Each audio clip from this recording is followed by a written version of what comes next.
Sometimes the most extraordinary moments happen when pride meets humility in the most unexpected places. There's something profound about watching a master at work, especially when that master has been hiding in plain sight, teaching the world that true expertise isn't measured by the certificates on your wall, but by the quiet confidence that comes from understanding how things really work. Before we jump back in, tell us where you're tuning in from, and if this story touches you, make sure you're subscribed, because tomorrow I've saved something extra special for you. In the remote mountain town of Cedar Ridge, Montana, a billionaire CEO's grounded private jet becomes the unlikely catalyst for a confrontation between two very different worlds. When 50 aviation experts have failed to diagnose why her $40 million aircraft refuses to start, she mocks the local mechanic on her livestream, unaware that the weathered man in coveralls once designed engines for military fighter jets.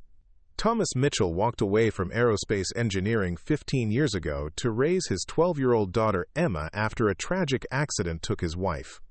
Now, with nothing but worn tools and decades of knowledge buried beneath years of fixing crop dusters and bush planes, he's about to remind everyone that wisdom doesn't announce itself with fanfare, but whispers through the hands that know how to listen to what machines are trying to say. But what happens when fixing an engine becomes about healing wounds that run far deeper than any mechanical failure? The morning mist clung to the peaks surrounding Cedar Ridge like a protective shroud, filtering the early sunlight into soft beams that painted the small airport's single runway in shades of gold.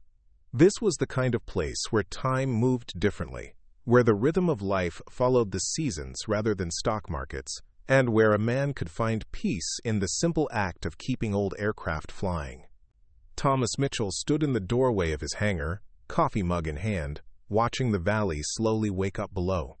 At 42, his face carried the weathered look of someone who had spent years working outdoors, but his eyes held the sharp intelligence of an engineer who had once designed systems that pushed the boundaries of what was possible. His hangar was modest by any standard, housing a collection of vintage aircraft that ranged from a restored 1946 Piper Cub to a surplus military trainer that he used for the occasional aerobatic demonstration.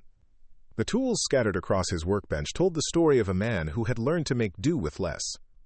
Unlike the pristine facilities he had once worked in, where million-dollar diagnostic equipment was standard, Thomas had adapted to solving problems with ingenuity and experience. His toolbox contained instruments that had seen decades of use, each one carefully maintained and perfectly suited to its purpose.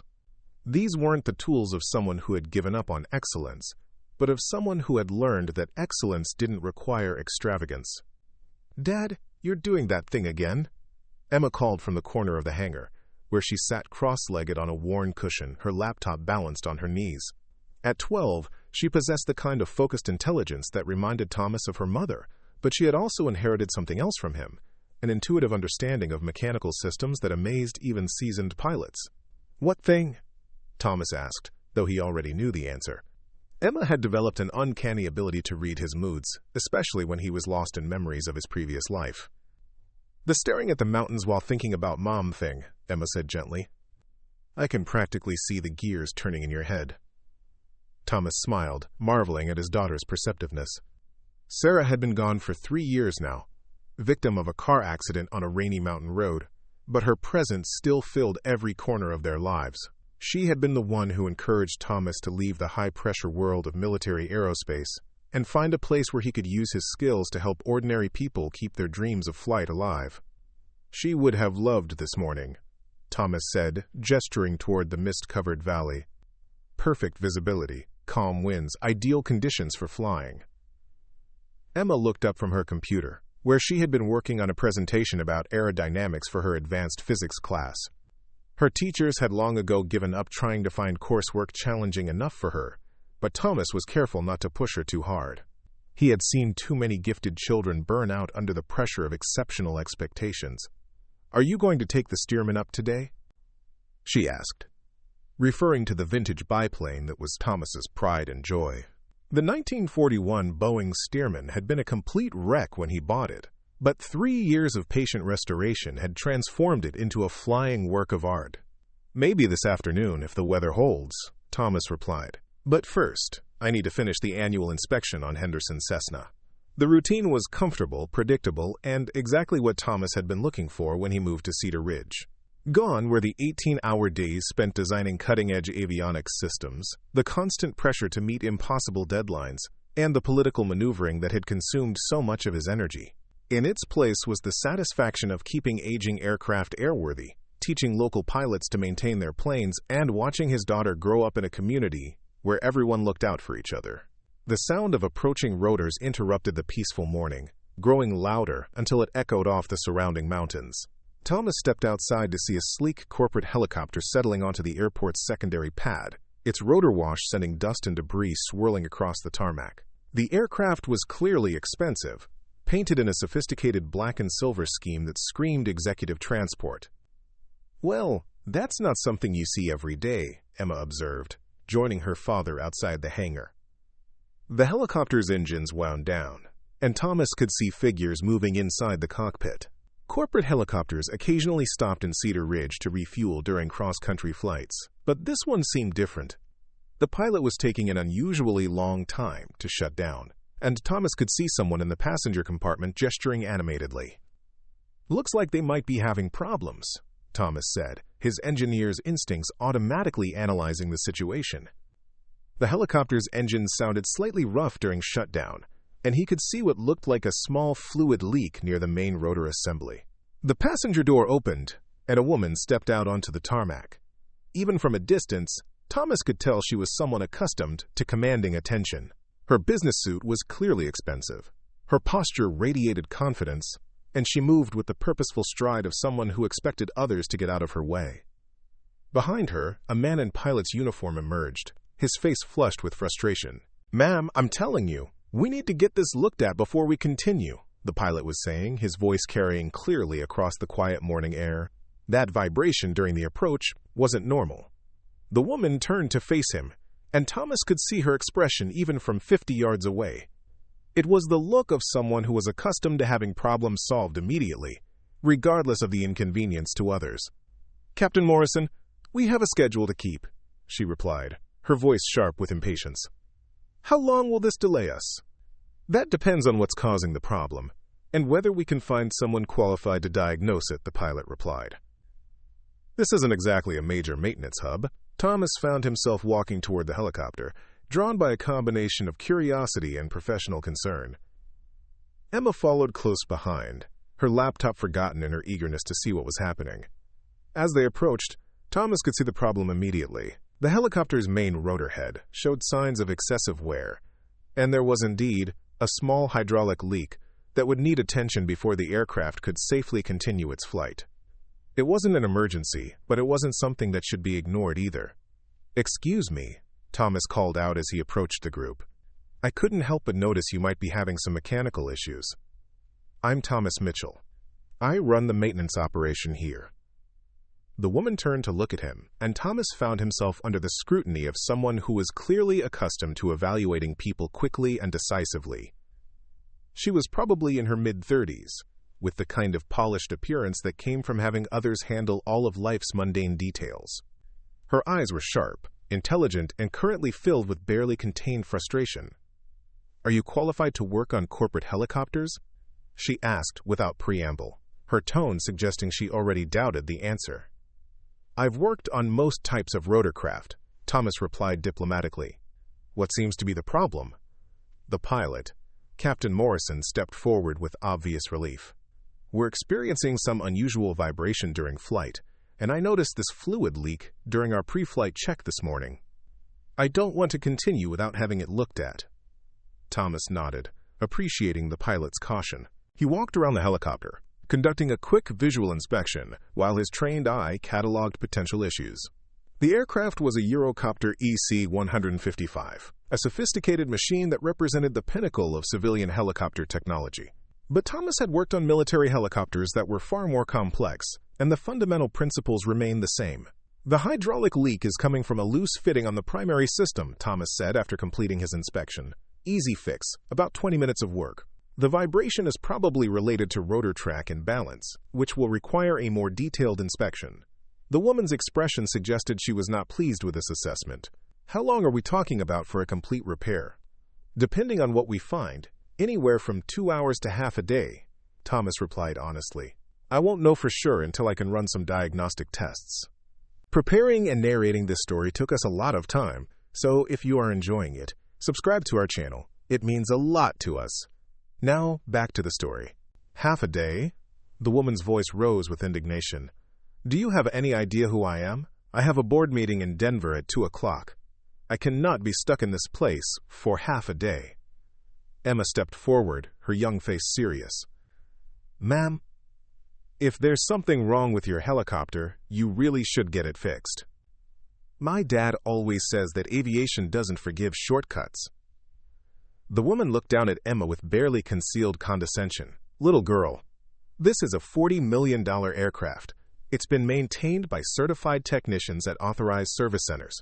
I hardly think your father's local expertise is what we need here.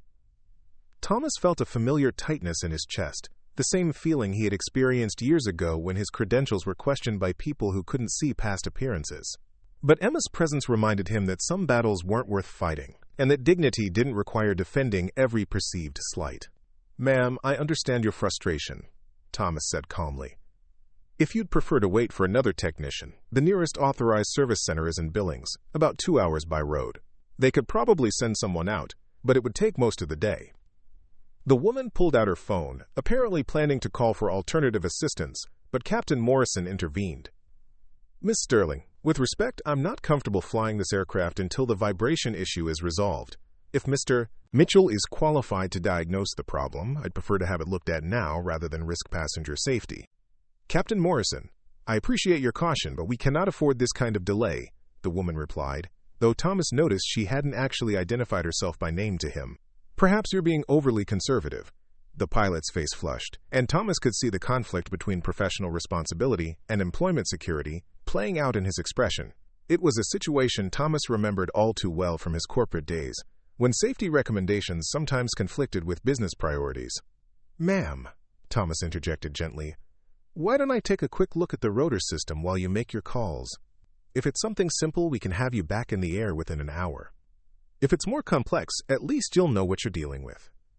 The woman hesitated, clearly torn between her need to maintain control of the situation and her desire to minimize delays. Finally, she nodded curtly. Fine. But I want to be very clear that time is of the essence here. Thomas nodded and turned to Emma. Can you get my rotor balancing equipment from the hangar? The electronic kit, not the old mechanical one.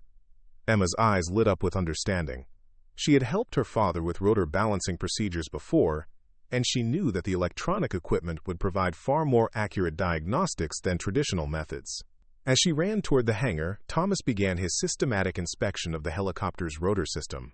The work required him to remove several access panels and attach diagnostic sensors to various components.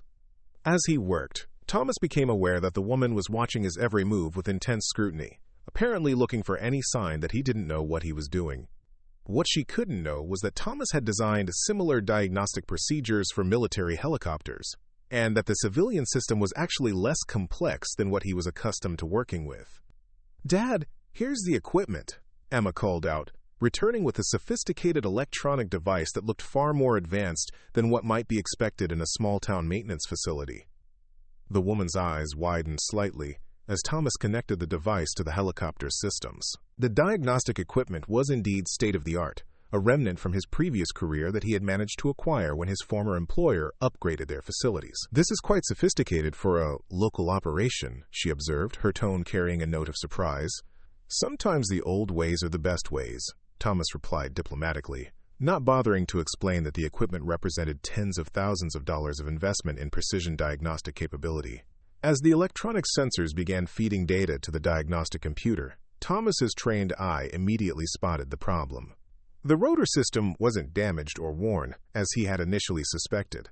Instead, there was a subtle imbalance caused by an incorrectly installed component, probably the result of maintenance work performed at the helicopter's last service interval. Well, I have good news and bad news, Thomas announced, after completing his analysis. The good news is that there's nothing seriously wrong with your helicopter. The bad news is that someone at your last service center made a mistake during routine maintenance. The woman's expression shifted from frustration to sharp interest. What kind of mistake? Thomas pointed to a small component near the rotor head, This counterweight was installed incorrectly, probably during your last 100-hour inspection. It's creating a harmonic vibration that gets worse at certain power settings. The hydraulic leak is unrelated, just a loose fitting that needs to be tightened. How can you be sure? The woman asked, her tone now carrying more respect than skepticism. Thomas smiled, feeling the familiar satisfaction that came from solving a complex problem. Because I designed the diagnostic procedure that would have caught this error if it had been performed correctly. The imbalance has a very specific signature that shows up on these instruments. For the first time since her arrival, the woman looked genuinely surprised. You designed the diagnostic procedure? Emma stepped forward, her young face bright with pride. My dad used to work for the military, designing helicopter systems. He's really smart about this stuff. Thomas felt a flush of embarrassment at his daughter's enthusiastic endorsement, but he could see that the woman was beginning to reassess her initial assumptions about his qualifications. The repair is straightforward, Thomas continued. About an hour of work to reposition the counterweight and tighten the hydraulic fitting. Your helicopter will be as good as new. The woman pulled out her phone again, apparently checking her schedule.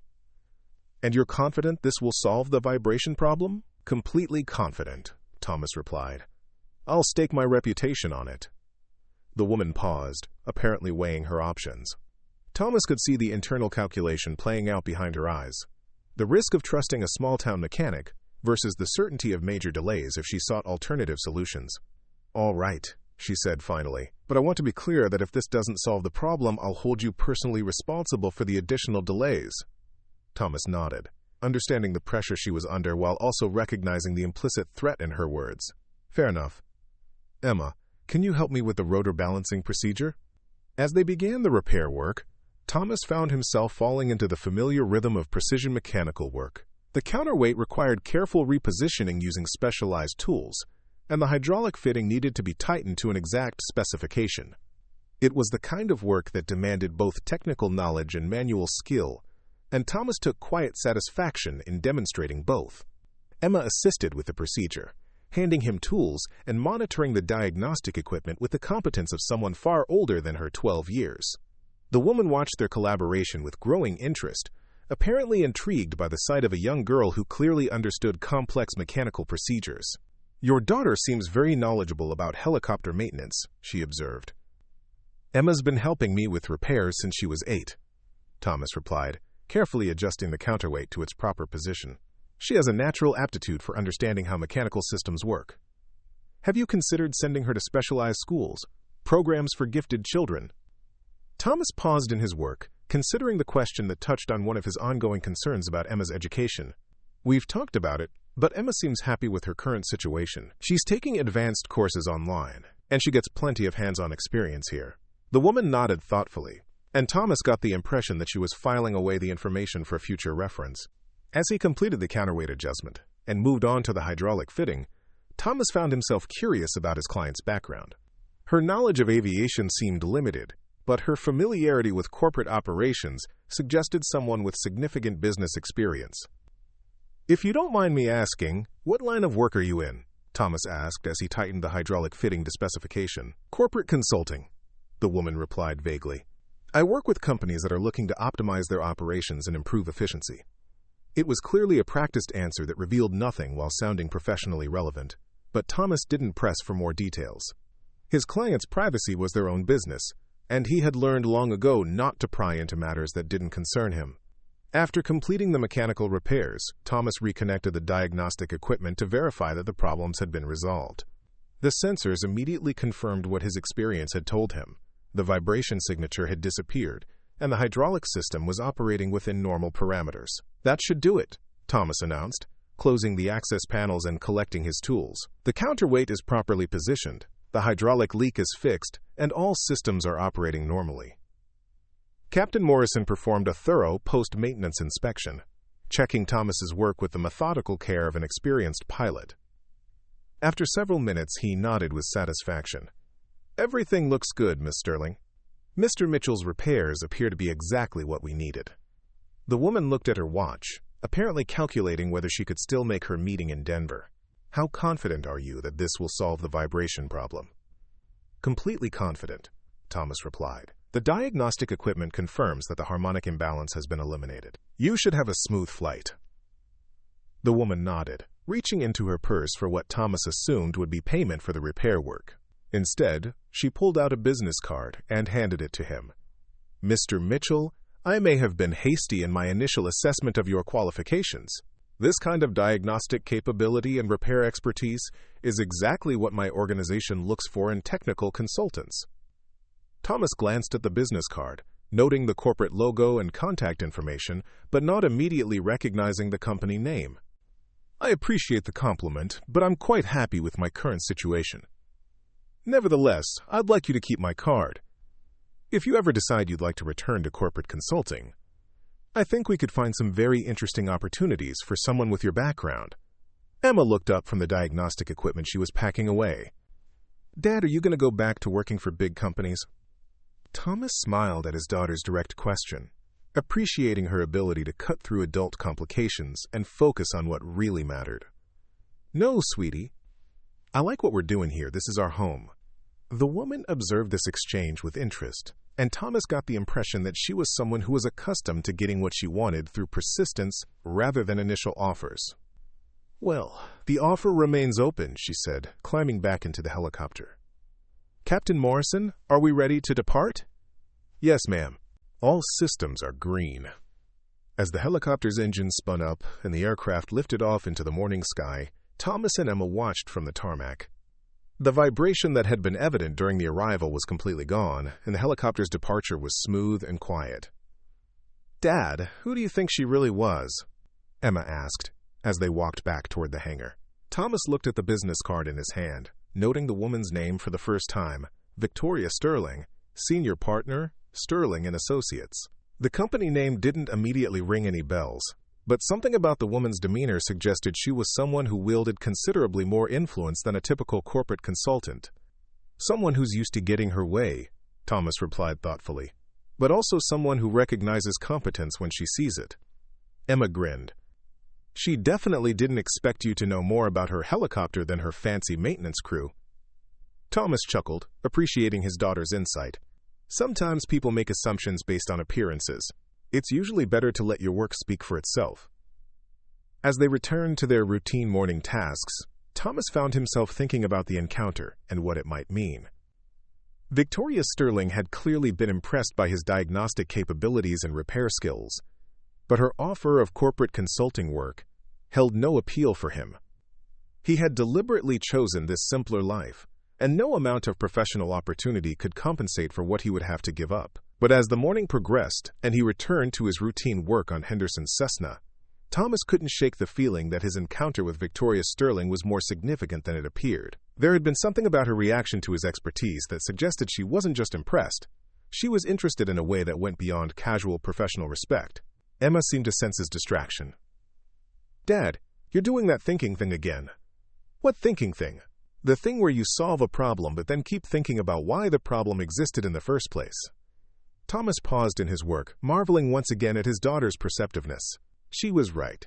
He was still puzzling over why a helicopter maintained at an authorized service center would have such an obvious maintenance error. The counterweight installation wasn't particularly complex, and any qualified technician should have caught the mistake during routine inspection procedures.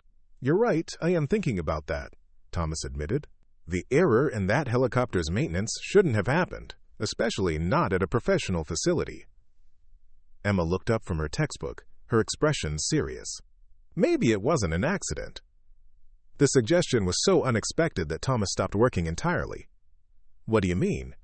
Well, if someone wanted to create a problem that would force the helicopter to land for repairs, installing a counterweight incorrectly would be a good way to do it. The vibration would be annoying and potentially dangerous, but it wouldn't cause an immediate crash. Thomas stared at his daughter, impressed by her logical analysis, but disturbed by its implications. If Emma was right, then Victoria Sterling's forced landing in Cedar Ridge hadn't been a random mechanical failure. It had been deliberately orchestrated by someone who wanted her helicopter grounded. The question was why, and what that might mean for the quiet life Thomas had built in the mountains of Montana. As the sun climbed higher over Cedar Ridge, casting sharp shadows across the airport's single runway, Thomas found himself wondering if his encounter with Victoria Sterling was the beginning of something much more complex than a simple helicopter repair. The business card in his pocket felt heavier than it should have, weighted with implications he couldn't yet understand. But for now, he had Henderson's Cessna to inspect, Emma's education to oversee, and the peaceful rhythm of mountain life to maintain. Whatever Victoria Sterling's true agenda might be, it would have to wait for another day. The mountains surrounding Cedar Ridge had always been Thomas's refuge, but as he looked up at their snow-capped peaks, he couldn't shake the feeling that his sanctuary was about to be tested in ways he never could have imagined. The encrypted message arrived 3 days later, delivered through channels that Thomas hadn't used in over 15 years. The communication protocol was one he recognized from his military days, a secure system that indicated the sender had access to classified networks and knew details about his past that very few people possessed. Thomas stared at the message on his computer screen, his coffee growing cold as he tried to process what he was reading. The sender identified himself as Colonel James Harrison, a name that brought back memories of late-night briefings and classified projects that pushed the boundaries of aviation technology. Harrison had been Thomas's commanding officer during his final assignment, the one that had ended so abruptly when Sarah's accident forced him to choose between his career and his family. The message was brief but alarming. Victoria Sterling wasn't just a corporate consultant, as she had claimed. She was the CEO of Meridian Defense Systems, one of the largest military contractors in the world, and her helicopter's forced landing in Cedar Ridge hadn't been an accident. According to Harrison's intelligence sources, Sterling was actively recruiting former military aerospace engineers for a classified project that involved technology Thomas had helped develop years earlier. The implications hit Thomas like a physical blow. His encounter with Sterling hadn't been a random meeting, but a carefully orchestrated recruitment attempt. The deliberately sabotaged helicopter, the test of his diagnostic abilities, even her interest in Emma's education, it had all been part of an elaborate screening process to evaluate his current capabilities and potential vulnerabilities. Thomas deleted the message immediately, following the security protocols ingrained during his military service, but the information it contained couldn't be erased so easily. Harrison's warning was clear. Sterling would be back, and next time she wouldn't be content with casual conversation about consulting opportunities. "Dad, you're making that face again?" Emma observed from her usual spot in the corner of the hangar, where she was working on an advanced calculus problem that would challenge most college students. "What face?" Thomas asked, though he knew exactly what his daughter meant. Emma had developed an uncanny ability to read his emotional state, especially when he was worried about something he couldn't share with her. "The face you make when you're trying to solve a problem that involves people instead of machines," Emma replied, looking up from her textbook. "People problems are always more complicated than mechanical ones." Thomas marveled at his daughter's insight, wondering not for the first time how someone so young could possess such sophisticated understanding of human nature. Sarah had been the same way, able to see through superficial explanations to the underlying truths that others missed. "You're right, as usual," Thomas admitted. "I'm thinking about our visitor from the other day. Something about her didn't add up." Emma closed her textbook and gave him her full attention, a sure sign that she sensed the seriousness of his concern. "What kind of something?" Thomas considered how much he could safely share with his daughter without alarming her unnecessarily. Emma was intellectually mature beyond her years, but she was still a child who deserved to feel secure in her world. "I did some research on her company," Thomas said carefully. "Victoria Sterling isn't just a corporate consultant. She runs a much larger organization than she led us to believe." "What kind of organization?" "The kind that works on projects for the government. Defense contracts, advanced technology development, that sort of thing." Emma's expression grew thoughtful, and Thomas could practically see her analytical mind processing this new information. "So when she offered you a consulting job, she wasn't talking about helping regular companies improve their efficiency?" "Probably not," Thomas confirmed, "which means her interest in my background goes deeper than helicopter repair skills." The conversation was interrupted by the sound of approaching vehicles, multiple engines that echoed off the surrounding mountains in a way that suggested a convoy rather than casual visitors. Thomas walked to the hangar door and felt his stomach drop at what he saw approaching the airport. 3 black SUVs were making their way up the access road, followed by a large truck that appeared to be carrying specialized equipment. The vehicles moved with military precision, maintaining perfect spacing and synchronized timing that spoke of professional security operations. "Emma, I need you to go to Mrs. Patterson's house right now," Thomas said, his voice carrying an urgency that made his daughter look up in alarm. "Dad, what's wrong?" "Probably nothing, but I'd feel better if you weren't here for this conversation. Take your backpack and tell Mrs. Patterson you're working on a project that requires quiet concentration." Emma was already gathering her books, her movements quick and efficient. She had inherited more than just intellectual gifts from her parents. She had also inherited the survival instincts that came from growing up in a family that understood the world could be dangerous in ways that most people never considered.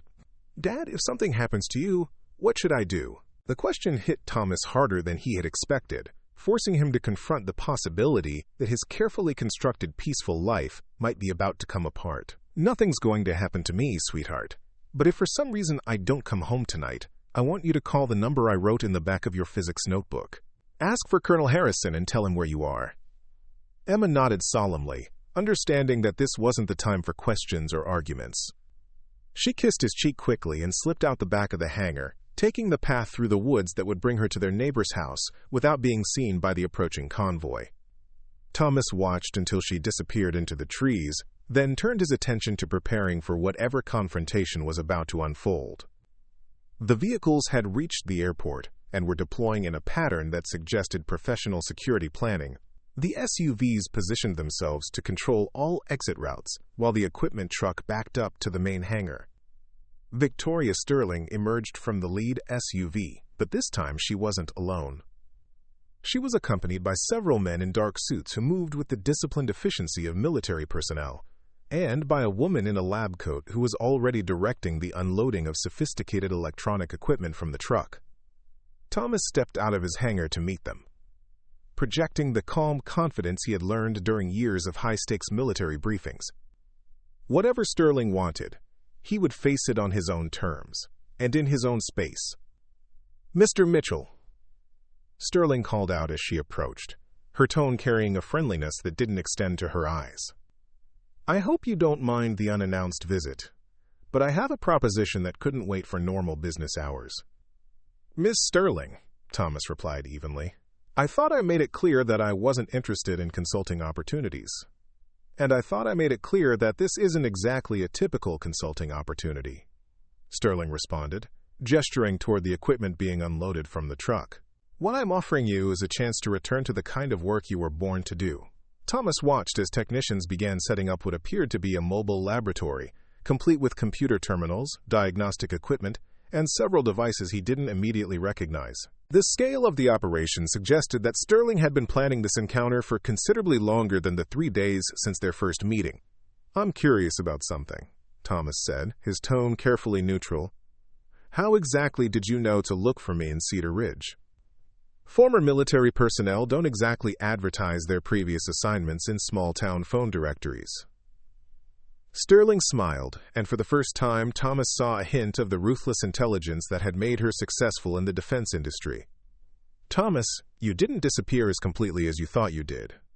When someone with your background and expertise suddenly vanishes from all professional networks, it creates exactly the kind of mystery that attracts attention from people like me." The woman in the lab coat approached, carrying a tablet that displayed what appeared to be detailed technical specifications. "Ms. Sterling, we're ready to begin the demonstration." "Excellent. Thomas, I'd like you to meet Dr. Sarah Chen, one of our lead engineers." "Sarah, this is Thomas Mitchell, the man I was telling you about." Dr. Chen extended her hand, with the brisk efficiency of someone accustomed to working with technical professionals. "Mr. Mitchell, I've read your published papers on rotorcraft flight control systems.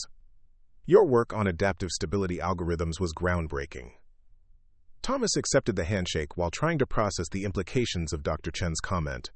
His military research had been classified at the highest levels, which meant that Meridian Defense Systems had access to information that should have been restricted to a very small circle of government officials. "I'm flattered that you're familiar with my work," Thomas replied carefully, "but I'm not sure why that would be relevant to a civilian consulting project." Sterling and Dr. Chen exchanged a look that suggested they had anticipated this response and had prepared for it accordingly. "Thomas, what we're about to show you isn't a civilian project." It's a direct continuation of the research you were conducting when you left military service. The technicians had finished setting up their mobile laboratory and were now wheeling a covered object from the truck toward the demonstration area.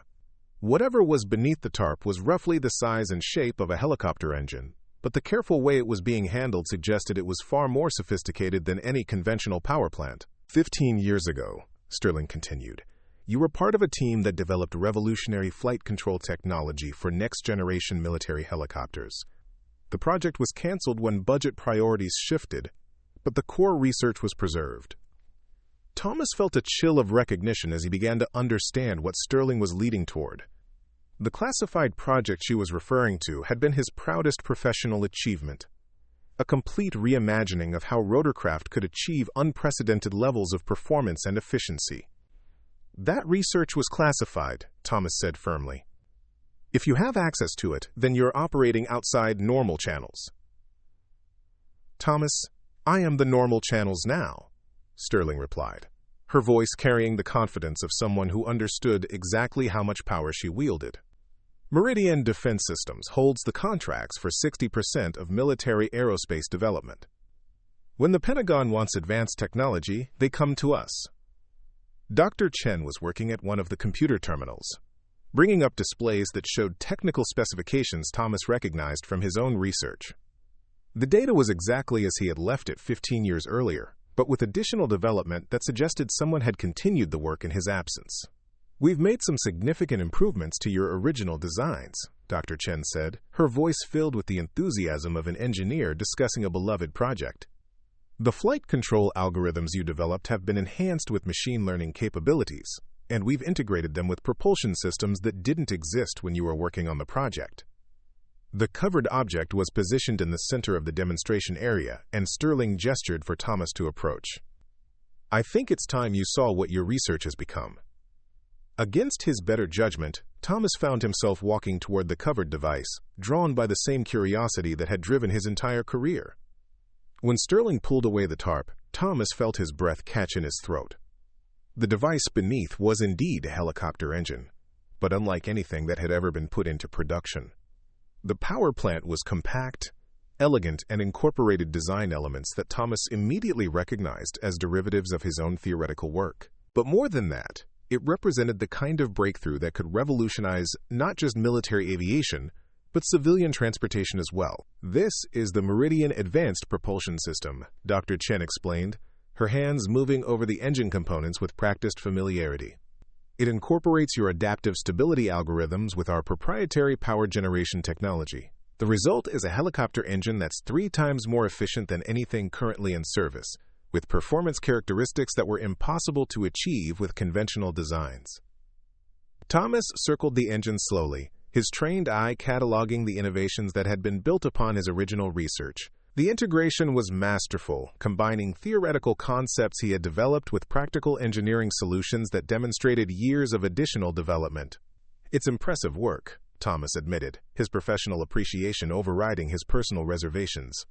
But I still don't understand why you need me. Clearly, your team has advanced the technology far beyond where I left it. Sterling stepped forward, her expression becoming more serious. Because we've encountered a problem that we can't solve without the original architect of the control systems. The engine works perfectly in laboratory conditions, but when we try to integrate it with actual aircraft, the performance degrades rapidly. Dr. Chen brought up a series of test data on her tablet, showing flight performance curves that started strong but quickly deteriorated. We've run hundreds of simulations and conducted dozens of test flights, but we can't identify the source of the performance loss. The control algorithms seem to conflict with something in the overall system integration. Thomas studied the data, his engineer's mind automatically analyzing the performance patterns. The degradation was subtle but consistent, suggesting a fundamental mismatch between the theoretical models and real-world operating conditions. Have you tested the control systems in isolation? Thomas asked, his curiosity overcoming his caution. Extensively, Dr. Chen replied. In isolation, every component performs exactly as designed, but when we integrate everything into a complete aircraft system, something goes wrong. Thomas continued studying the test data, noting patterns that suggested the kind of systems interaction problems he had encountered during his military research. The solution would require understanding not just the individual components, but the complex relationships between all the various subsystems. This is exactly the kind of problem you were uniquely qualified to solve 15 years ago, Sterling said, her voice carrying a note of urgency that suggested this wasn't just a technical challenge but a business-critical issue. And you're still the only person who understands the original control algorithms well enough to diagnose what's going wrong. Thomas looked up from the tablet, suddenly understanding the real purpose of Sterling's elaborate recruitment effort. This wasn't about offering him a consulting opportunity. It was about solving a problem that threatened a project worth hundreds of millions of dollars. "How long have you been working on this?" Thomas asked. 5 years of intensive development, Sterling replied. "We have contracts worth $800 million that depend on successful deployment of this technology. If we can't solve the integration problem, those contracts will be canceled." The magnitude of what Sterling was describing began to sink in. $800 million represented not just Sterling's business interests, but potentially thousands of jobs, and America's competitive position in military aerospace technology. "Thomas," Sterling continued, her voice taking on a more personal tone, "I'm not just asking you to help us solve a technical problem. I'm asking you to help ensure that American military forces have access to the most advanced helicopter technology in the world." It was a masterful appeal, combining professional pride, patriotic duty, and financial incentives in a way that would have been difficult for most people to resist. But Thomas had learned to be suspicious of offers that seemed too good to be true, especially when they came from people who had already demonstrated a willingness to manipulate situations to their advantage. "Miss Sterling, I appreciate the confidence you have in my abilities, but I've built a good life here. My daughter is happy, my business is successful, and I have no desire to return to the world of classified projects and government contracts." Sterling's expression hardened slightly, suggesting that she wasn't accustomed to having her offers declined. "Thomas, I don't think you fully understand what's at stake here. This isn't just about one project or one contract. The technology we're developing will determine whether American forces maintain air superiority for the next generation. And I don't think you fully understand that some things are more important than military contracts," Thomas replied firmly. "My daughter has already lost her mother. I won't risk her losing her father as well." Dr. Chen looked between Thomas and Sterling, apparently sensing the tension that was building between them. "Mr. Mitchell, if I may, this project doesn't require you to return to full-time government work. We're looking for a consulting arrangement that would allow you to maintain your current lifestyle while providing occasional technical expertise." Thomas studied Dr. Chen's face, noting the sincerity in her expression. Unlike Sterling, who seemed motivated primarily by business concerns, Dr. Chen appeared to be genuinely passionate about the technical challenges involved. "What kind of consulting arrangement?" Thomas asked, his curiosity getting the better of his caution. "Remote analysis of test data, periodic review of design modifications, maybe 1 or 2 trips per year to our testing facility," Dr. Chen replied. "Nothing that would require you to relocate or change your current situation." Sterling stepped forward, apparently sensing an opportunity to regain control of the conversation. And of course, the compensation would be commensurate with the importance of the project. "We're talking about a consulting fee that would be more than adequate to secure your daughter's educational future." The mention of Emma's education struck a nerve that Thomas hadn't expected. He had been concerned about providing the kind of advanced educational opportunities that Emma deserved, and Sterling had apparently done enough research to understand his vulnerabilities. "I need to think about this," Thomas said finally, knowing that he needed time to process everything he had learned and to consider the implications for Emma's future. "Of course," Sterling replied, though her tone suggested that patience wasn't one of her strong suits. "But Thomas, I hope you'll keep in mind that opportunities like this don't come along very often, and that some decisions can't be postponed indefinitely." As Sterling and her team began packing up their demonstration equipment, Thomas found himself wondering if he had just made the biggest mistake of his life, or narrowly avoided walking into a trap that would have destroyed everything he had worked to build.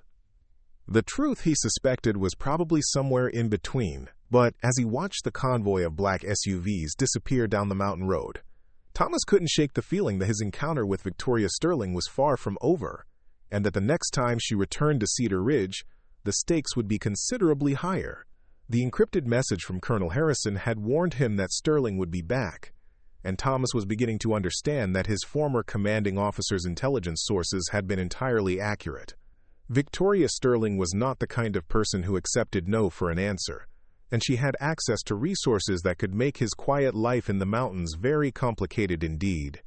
As evening approached and Emma returned from Mrs. Patterson's house, Thomas found himself facing the most difficult decision he had confronted since leaving military service.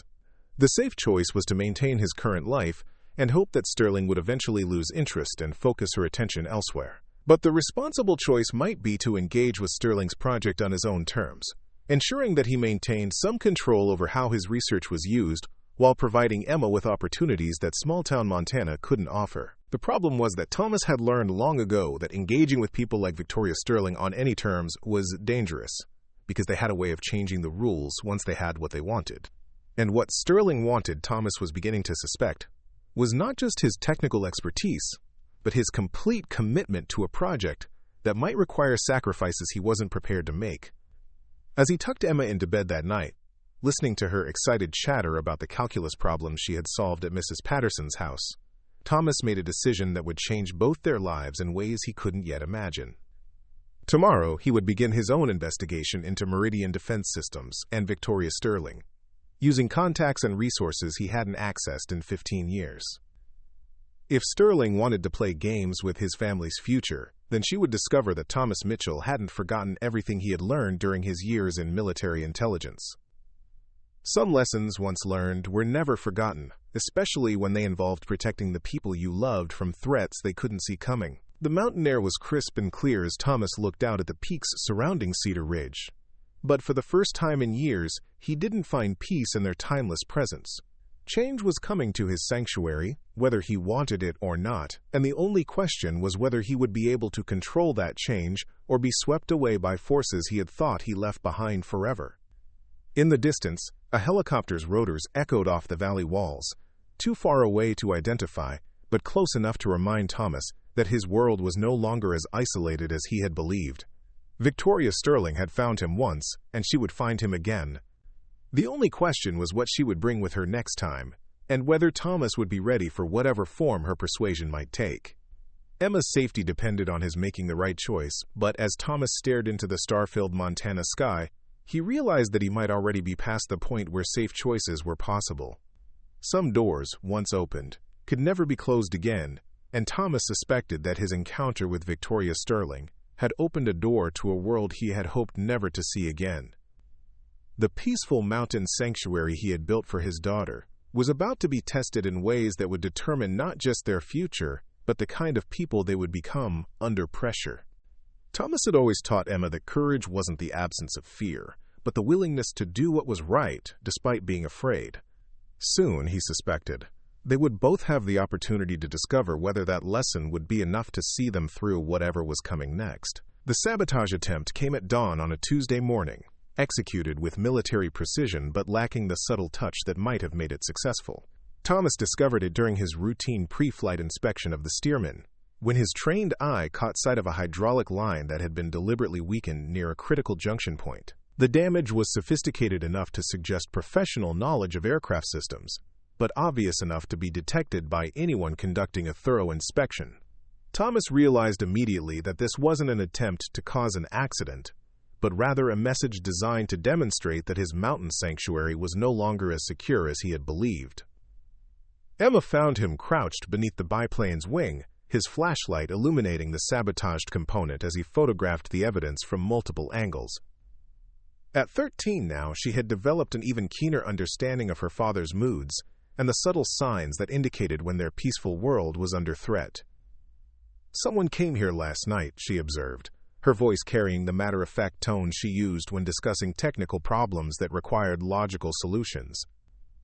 "Someone who knows aircraft systems," Thomas confirmed, his anger carefully controlled but evident in the precision with which he documented the sabotage. "The question is whether they were trying to send a message or gather intelligence about our security procedures." Emma studied the damaged hydraulic line with the analytical eye she had inherited from both her parents. "It's a message. If they wanted to hurt us, they would have done something less obvious that we might not have caught until it was too late." Thomas felt a surge of pride at his daughter's clear thinking. combined with deep regret that she had to apply such analytical skills to matters of personal safety. The peaceful childhood he had tried to provide was being systematically eroded by forces beyond his control. "What kind of message do you think they're trying to send?" Thomas asked, curious to hear Emma's assessment of the situation. "That they can reach us any time they want, but they'd prefer we cooperate voluntarily rather than forcing them to escalate to more serious threats." The accuracy of Emma's analysis was both impressive and disturbing. At 13, she already understood the psychology of intimidation better than most adults, a skill set that Thomas had hoped she would never need to develop. Their conversation was interrupted by the sound of approaching aircraft, a distinctive turbine whine that suggested a corporate helicopter, rather than one of the local agricultural planes that occasionally used Cedar Ridge's runway. Thomas immediately recognized the sound signature as belonging to the same Eurocopter that Victoria Sterling had arrived in during her first visit, though this time the approach seemed more urgent and direct. "Emma, I want you to go to the safe room we set up in the basement," Thomas said, his voice carrying the authority he had learned during his military service. "Take your emergency pack and the satellite communicator." Emma didn't argue or ask questions, understanding from her father's tone that this wasn't a time for discussion. She moved quickly toward the house, her movements efficient and practiced from the emergency drills they had conducted over the past several months. The helicopter settled onto the airport's landing pad with the controlled aggression of a military insertion, its rotor wash sending dust and debris swirling across the tarmac. Thomas could see multiple occupants in the passenger compartment, more than had accompanied Sterling during her previous visits. Victoria Sterling emerged from the aircraft with the purposeful stride of someone who had come to Cedar Ridge to resolve matters definitively, one way or another. She was accompanied by the same security personnel from her previous visit, but also by two new figures that Thomas immediately recognized as government officials from their bearing and professional attire. "Thomas," Sterling called out as she approached, her tone carrying none of the false friendliness from their previous encounters. "I think it's time we had a more direct conversation about your future with our project. I think it's time you explained why your people felt it necessary to sabotage my aircraft," Thomas replied, gesturing toward the steerman where the damaged hydraulic line was still visible. Sterling's expression didn't change, but Thomas caught a flicker of genuine surprise that suggested she hadn't authorized or expected the sabotage attempt. The reaction was brief but telling, indicating that Sterling might not have complete control over all the players involved in recruiting him. "Thomas, I can assure you that Meridian Defense Systems had nothing to do with any sabotage of your aircraft," Sterling said, her voice carrying the controlled anger of someone who had discovered that subordinates had acted without authorization. One of the government officials stepped forward, a man in his 50s with the bearing of someone accustomed to operating in the highest levels of national security. "Mr. Mitchell, I'm Deputy Director Robert Hayes from the Defense Intelligence Agency. I apologize for the dramatic nature of this meeting, but recent developments have made it necessary to accelerate our timeline." Thomas felt a chill of recognition at the mention of the Defense Intelligence Agency, an organization he had worked with during his most classified military assignments. Hayes's presence indicated that the situation had escalated far beyond corporate recruitment efforts into matters of national security. "What kind of developments?" Thomas asked, though he suspected he already knew the answer.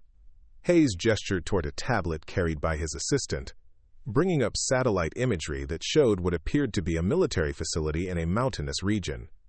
48 hours ago, our intelligence sources confirmed that foreign agents have obtained detailed information about your original flight control research."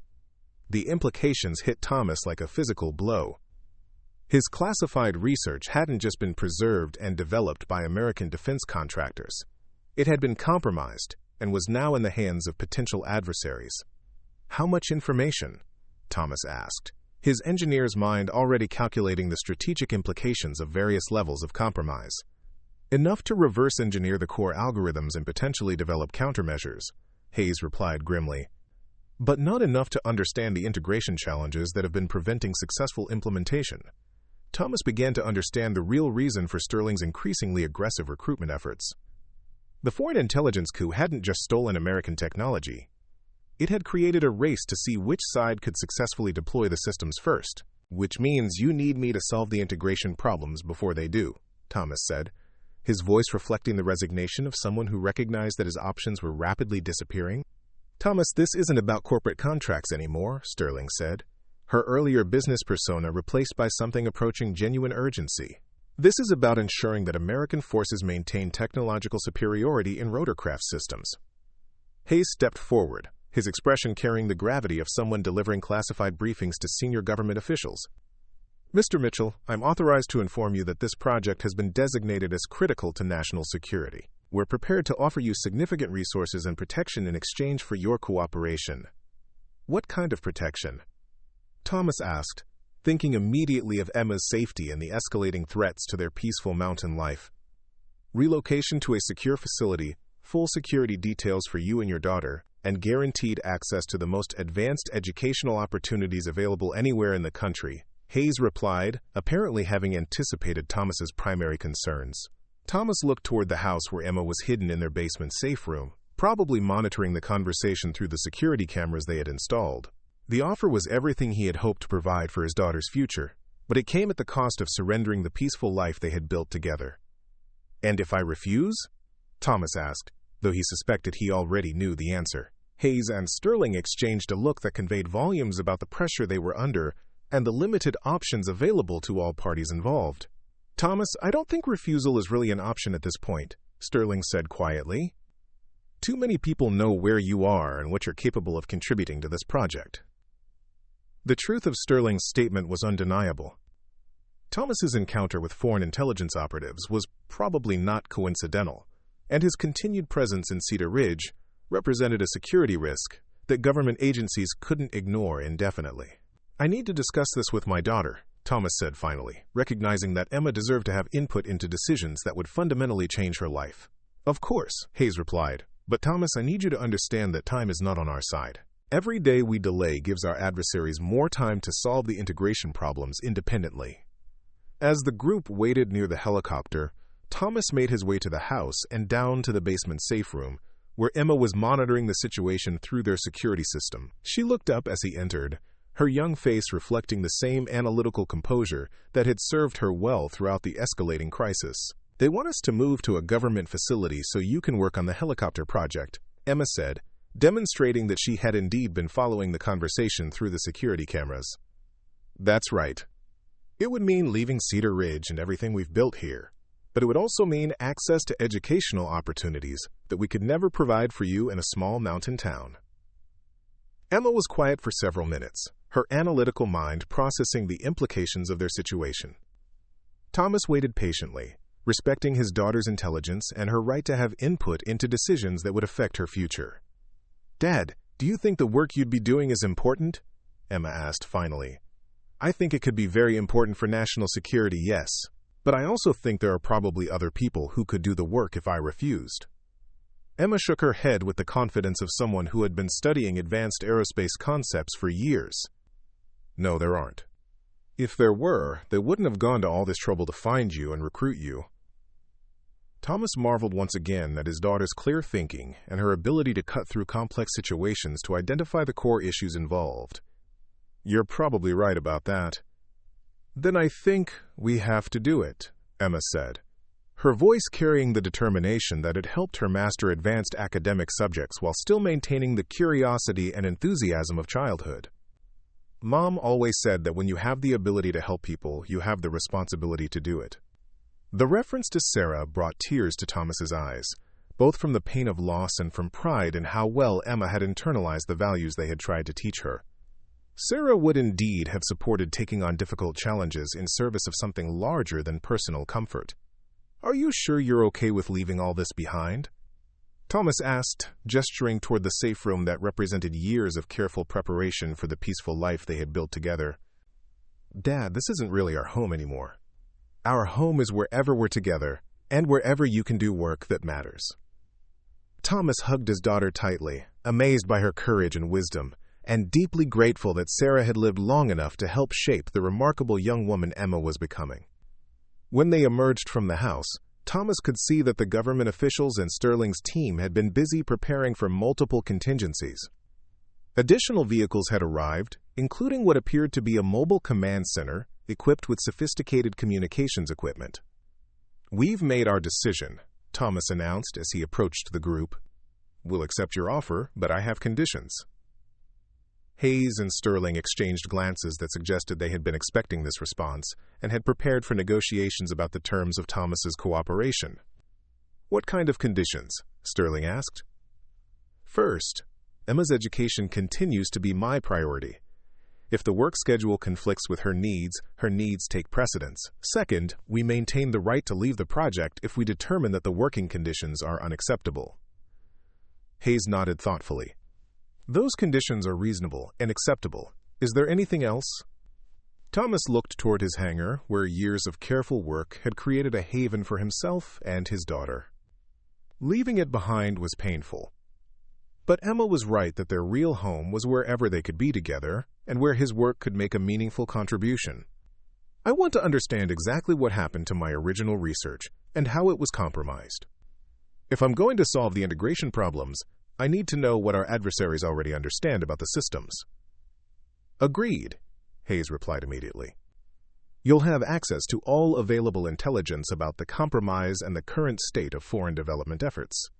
Sterling stepped forward, her expression reflecting genuine relief that the long recruitment process was finally nearing a successful conclusion. "Thomas, I want you to know that despite the unconventional nature of how this has unfolded, I'm genuinely excited about working with you on this project.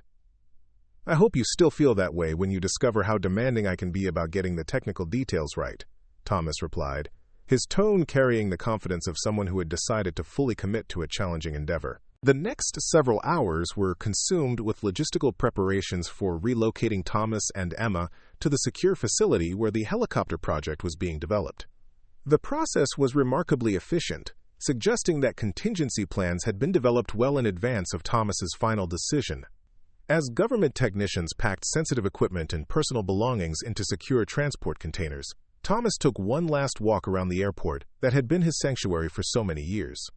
The hangar, where he had taught Emma to understand mechanical systems, the runway where they had watched countless sunrises together, the mountains that had provided peace and perspective during the difficult years after Sarah's death, all of it would soon be just memories.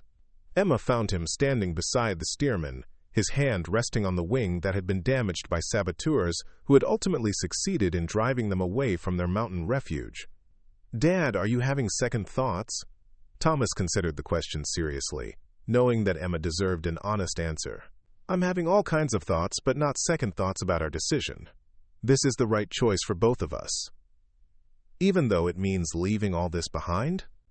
Thomas looked at his daughter, seeing in her face the courage and intelligence that would serve her well in whatever challenges lay ahead. "Emma, your mother and I didn't build this life because we were afraid of the world. We built it because we wanted to create a place where you could grow up with the confidence and skills to engage with the world on your own terms.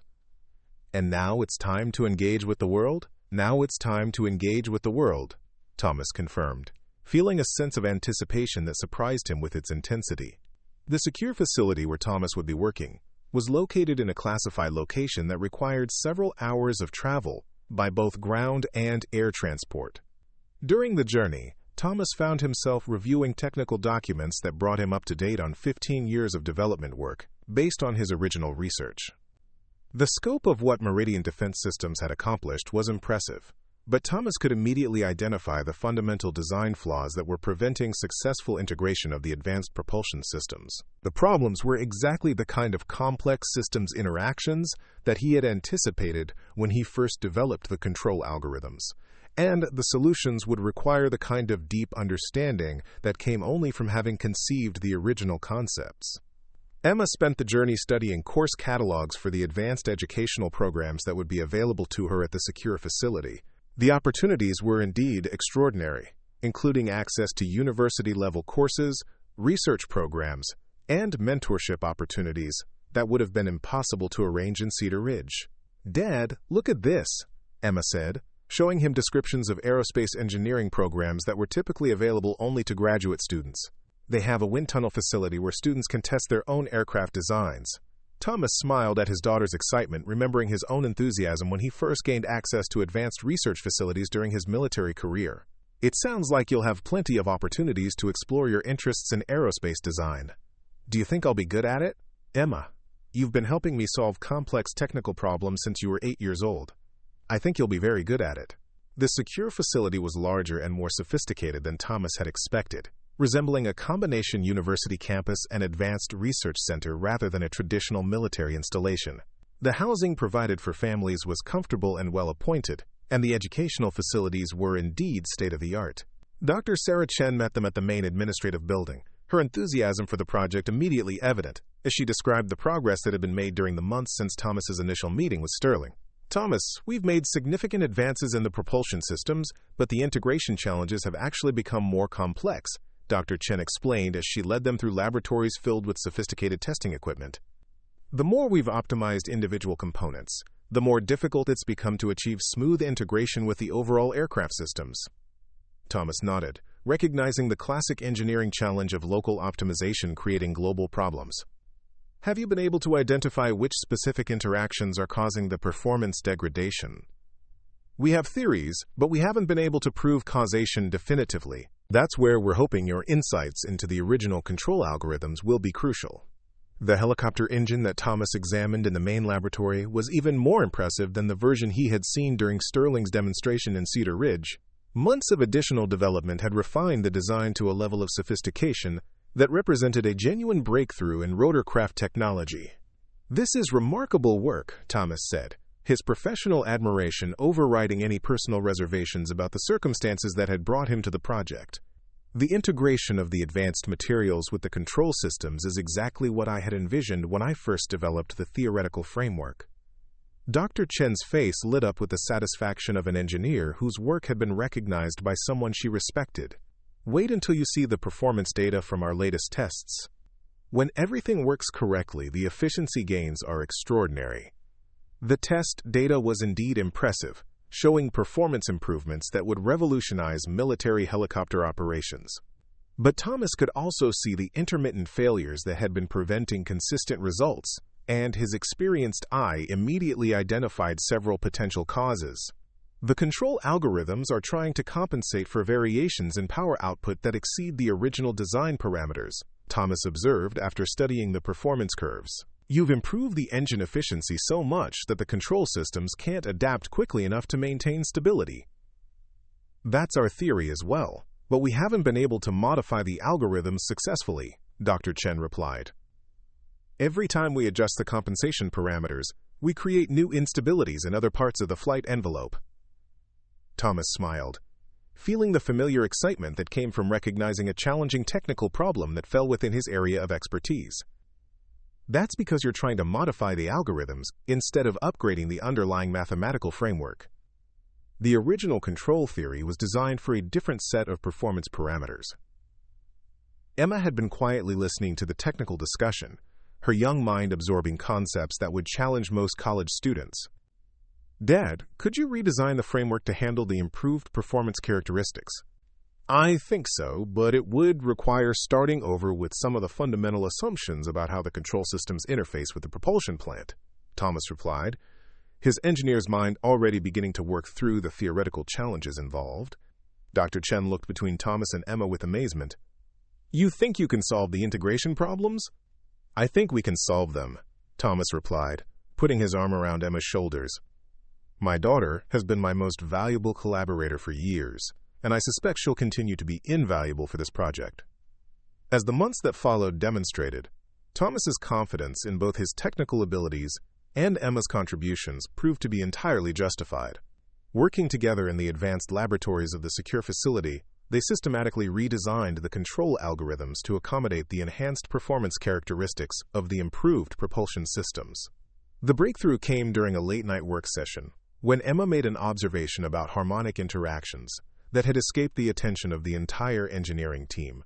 Her insight led to a complete revision of the mathematical models underlying the control systems, and ultimately to the successful integration that had eluded researchers for years.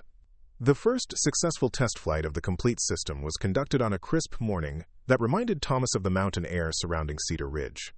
As the prototype helicopter demonstrated unprecedented performance characteristics, Thomas felt a deep satisfaction that came from knowing his work would contribute to the safety and effectiveness of American military forces.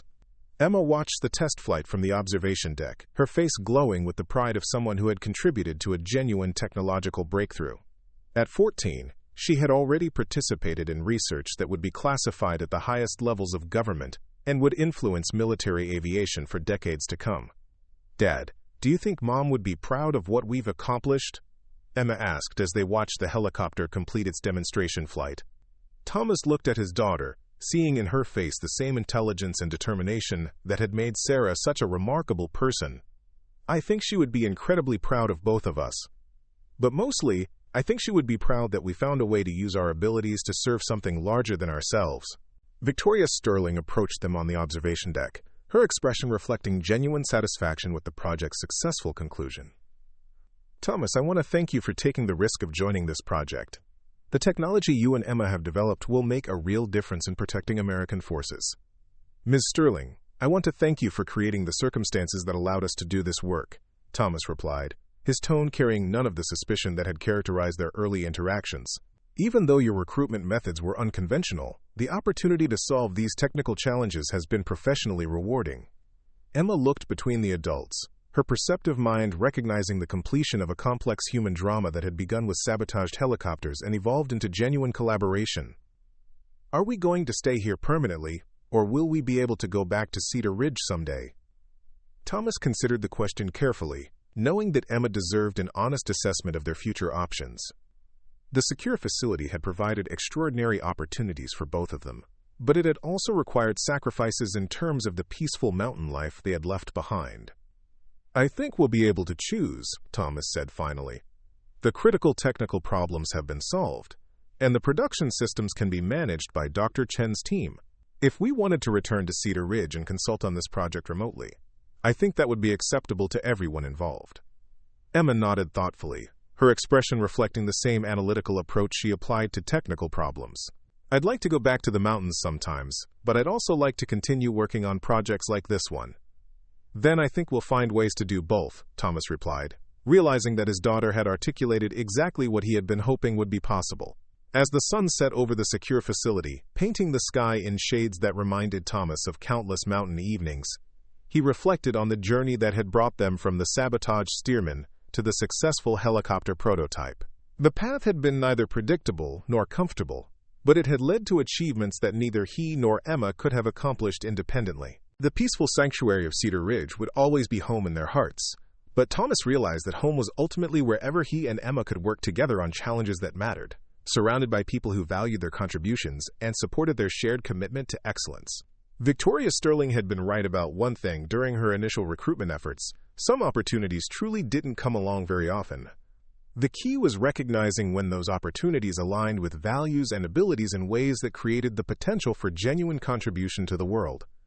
As Thomas and Emma walked back toward their quarters, discussing plans for both future projects and eventual visits to their mountain sanctuary, Thomas felt the deep satisfaction that came from knowing they had navigated successfully through a complex challenge that had tested both their technical abilities and their relationship as father and daughter.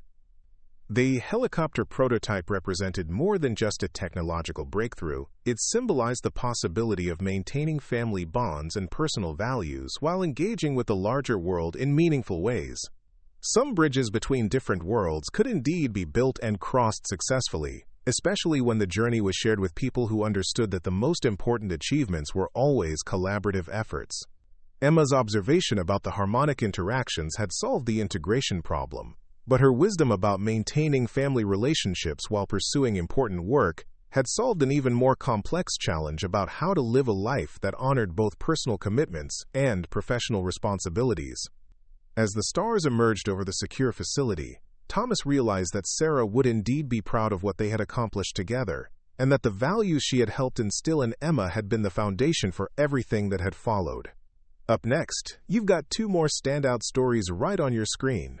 If this one hit the mark, you won't want to pass these up. Just click and check them out.